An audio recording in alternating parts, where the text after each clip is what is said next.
സാധാരണ സദ്യയുടെ കൂടെ മാത്രം ഞാൻ കഴിച്ചിട്ടുള്ളൊരു വിഭവമാണ് ബീട്രൂട്ട് പച്ചടി. ഉണ്ടാക്കാൻ വളരെ എളുപ്പമാണെങ്കിലും ഞാൻ ഇന്നുവരെ വീട്ടിലത് ട്രൈ ചെയ്ത് നോക്കിയിട്ടില്ല. ഇന്നുച്ചയ്ക്ക് മീൻ കിട്ടാതെ വന്നപ്പോഴാണ് ആകെ ടെൻഷൻ അടിച്ച് നിന്ന് പോയത്. മീനുണ്ടെങ്കിൽ നമുക്കത് വെച്ചൊരു കറിയും ഒരു പൊരിച്ചതും ആയി കഴിഞ്ഞാൽ നമ്മുടെ അന്നത്തെ വിഭവം ഫുള്ള് റെഡിയാണ്. അതേസമയം നമുക്ക് മീനൊന്നും കിട്ടിയില്ലെങ്കിൽ അന്നത്തെ ദിവസം പച്ചക്കറിയാണെന്നുണ്ടെങ്കിൽ നമുക്ക് കറി, തോരൻ, അതിൻ്റെ കൂടെ വേറെ എന്തെങ്കിലും അങ്ങനെ ഒരുപാട് ഐറ്റംസ് നമുക്ക് ഉണ്ടാക്കണമല്ലോ. അപ്പോൾ എന്തുണ്ടാക്കുമെന്ന് ഓർത്തിരുന്നപ്പോഴാണ് ഒരു ബീട്രൂട്ടിനെ കണ്ടത്. അപ്പോൾ പിന്നെ ഒരു ബീട്രൂട്ട് പച്ചടി അങ്ങ് ഉണ്ടാക്കിയേക്കാമെന്ന് കരുതി വേഗം യൂട്യൂബിൽ റെസിപ്പിയൊക്കെ തിരഞ്ഞെടുത്തു. അപ്പോൾ ബീട്രൂട്ട് കനം കുറച്ച് നന്നായിട്ടൊന്ന് ഗ്രേറ്റ് ചെയ്തെടുത്തിട്ടുണ്ട്.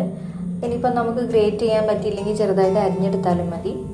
അപ്പം നമ്മൾ ഗ്രേറ്റ് ചെയ്തെടുത്ത ബീട്രൂട്ട് കുറച്ച് വെള്ളം, വളരെ കുറച്ച് വെള്ളം നമ്മൾ ഒഴിച്ചാൽ മതി. കാരണം ബീട്രൂട്ടിൽ നിന്ന് വെള്ളം ഇറങ്ങും. അപ്പോൾ എല്ലാ വെള്ളം കൂടി ആകുമ്പോൾ നമുക്കത് വറ്റിച്ചെടുക്കാൻ നല്ല ബുദ്ധിമുട്ടായിരിക്കും. അപ്പോൾ കുറച്ച് വെള്ളവും കുറച്ച് ഉപ്പും ചേർത്തിട്ട് നമുക്ക് നന്നായിട്ടൊന്ന് വേവിച്ചെടുക്കാം.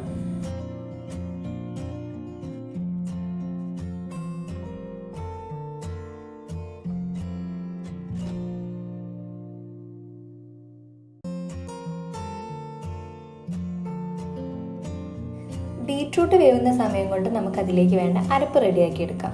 ഒരു ബീട്രൂട്ടിന് ഞാൻ ചെറിയ ഒരു അരമുറി തേങ്ങയാണ് എടുത്തിരിക്കുന്നത്. തേങ്ങ വളരെ കുറച്ച് മതി, അധികം വേണ്ട. അധികമായി കഴിഞ്ഞിട്ടുണ്ടെങ്കിൽ നമ്മൾ ആ ബീട്രൂട്ടിൻ്റെ ആ ഒരു ടേസ്റ്റൊക്കെ മാറി വേറെ ടേസ്റ്റിലേക്ക് പോകും. അതുകൊണ്ട് കുറച്ച് തേങ്ങ എടുത്താൽ മതി.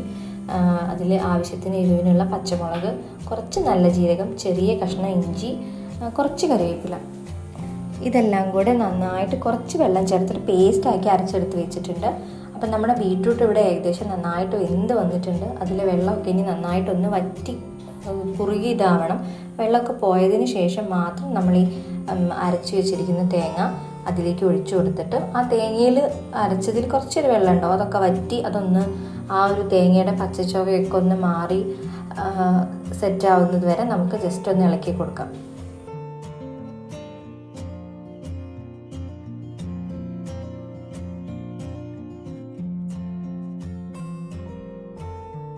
ഇനി നമുക്ക് ഇതിലേക്ക് മെയിൻ ഇൻഗ്രീഡിയൻ്റ് ആയിട്ടുള്ള തൈര് ഒഴിച്ചു കൊടുക്കണം. നല്ല പുളിയുള്ള കട്ട തൈരാണ് എടുത്തിരിക്കുന്നത്. അത് ജസ്റ്റ് ഒന്ന് മിക്സിയിലിട്ടൊന്ന് അടിച്ചെടുത്താൽ മതി. അത് നമുക്ക് തീ ഓഫ് ചെയ്തതിന് ശേഷം, അടുപ്പ് ഓഫ് ചെയ്തതിന് ശേഷം മാത്രം ചേർത്ത് കൊടുത്താൽ മതി, അല്ലെങ്കിൽ അത് പിരിഞ്ഞു പോകാൻ ചാൻസ് ഉണ്ട്. അതുകൊണ്ട് തീയൊക്കെ ഓഫ് ചെയ്ത് ഒരു 5 മിനിറ്റ് കഴിഞ്ഞതിന് ശേഷം നമുക്ക് അതിലേക്ക് ചേർത്ത് കൊടുക്കാം. ഞാനിവിടെ ചട്ടി എടുത്തത് കൊണ്ടാണ് ഞാൻ തീ ഓഫ് ചെയ്തിട്ടും കുറച്ച് സമയം കഴിഞ്ഞിട്ട് ഒഴിച്ചു കൊടുത്തത്. കാരണം നമുക്ക് ചട്ടിയിലാകുമ്പോൾ നമ്മൾ കുറച്ച് നേരത്തേക്ക് അതിൽ ആ ഒരു ഹീറ്റ് അങ്ങനെ നിൽക്കും. അതെല്ലാം നമുക്ക് കടായി ഏത് പാത്രത്തിൽ വേണമെങ്കിലും ഉണ്ടാക്കാം. അതിലൊക്കെ ആകുമ്പോൾ നമുക്ക് ഈ പ്രശ്നം വരില്ല. അങ്ങനെ തൈര് നന്നായിട്ട് മിക്സ് ചെയ്ത് കൊടുക്കുന്നുണ്ട്. ഇപ്പം തന്നെ ഒരു കളറൊക്കെ കണ്ടാൽ തന്നെ കാണാനായിട്ട് നല്ല ഭംഗിയുണ്ട്. അപ്പോൾ ഈ ഒരു സമയത്ത് നമുക്ക് ഉപ്പോ അങ്ങനെ എന്തെങ്കിലും എക്സ്ട്രാ ഇനി നമ്മുടെ ആവശ്യത്തിന് ചേർത്ത് കൊടുക്കണമെങ്കിൽ ഈ ഒരു സമയത്ത് ചേർത്ത് കൊടുത്തിട്ട് ഇനി നമുക്കിതിലേക്ക് വറവിടാം.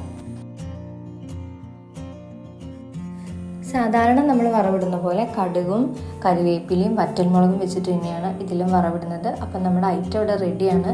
സാധാരണ ഈ ബീട്രൂട്ട് കഴിക്കാൻ മടിയുള്ളവർ പോലും കഴിച്ചു പോകും. ഞാനൊക്കെ ബീട്രൂട്ടിൻ്റെ ഉപ്പേരിയൊക്കെ കഴിക്കാൻ എനിക്ക് ഭയങ്കര മടിയുള്ള ആളാണ്. പക്ഷേ എനിക്ക് ബീട്രൂട്ട് പച്ചടി, ആ ഒരു ബീട്രൂട്ടിൻ്റെ ആ ഒരു തൈരൊക്കെ വരുന്നതുകൊണ്ട് നല്ലൊരു ടേസ്റ്റാണ്. നമ്മുടെ കുട്ടികൾ, പ്രത്യേകിച്ച് നമ്മുടെ കുട്ടികൾക്ക് ഉപ്പേരിയൊക്കെ കഴിക്കാൻ ബീട്രൂട്ടൊക്കെ വളരെ നല്ലതാണ്. പക്ഷെ അത് കഴിക്കാൻ മടിയുള്ള കുട്ടികൾക്കൊക്കെ ഇത് വെച്ച് കൊടുത്തിട്ടുണ്ടെങ്കിൽ ഹെൽത്തിയാണ്, അവർ നന്നായിട്ട് കഴിക്കുകയും ചെയ്യും.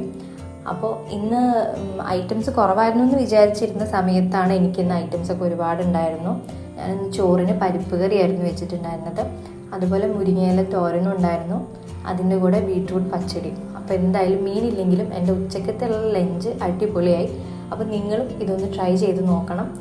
നിങ്ങളെല്ലാവരും ഒരുവിധം ചിലപ്പോൾ ഉണ്ടാക്കിയിട്ടുണ്ടാകും. പക്ഷേ ഞാൻ ഫസ്റ്റ് ടൈമാണ് ഞാനത് വീട്ടിലുണ്ടാക്കുന്നത്. വളരെ ഈസിയാണ്. അപ്പോൾ നമുക്കിനിയും നല്ലൊരു വീഡിയോ ആയിട്ട് വീണ്ടും കാണാം. വീഡിയോ ഇഷ്ടപ്പെടുന്നുണ്ടെങ്കിൽ എന്തായാലും ലൈക്ക് ചെയ്യാനും നിങ്ങളുടെ അഭിപ്രായങ്ങളൊക്കെ കമൻ്റായിട്ട് അറിയിക്കാനും മറക്കരുത്.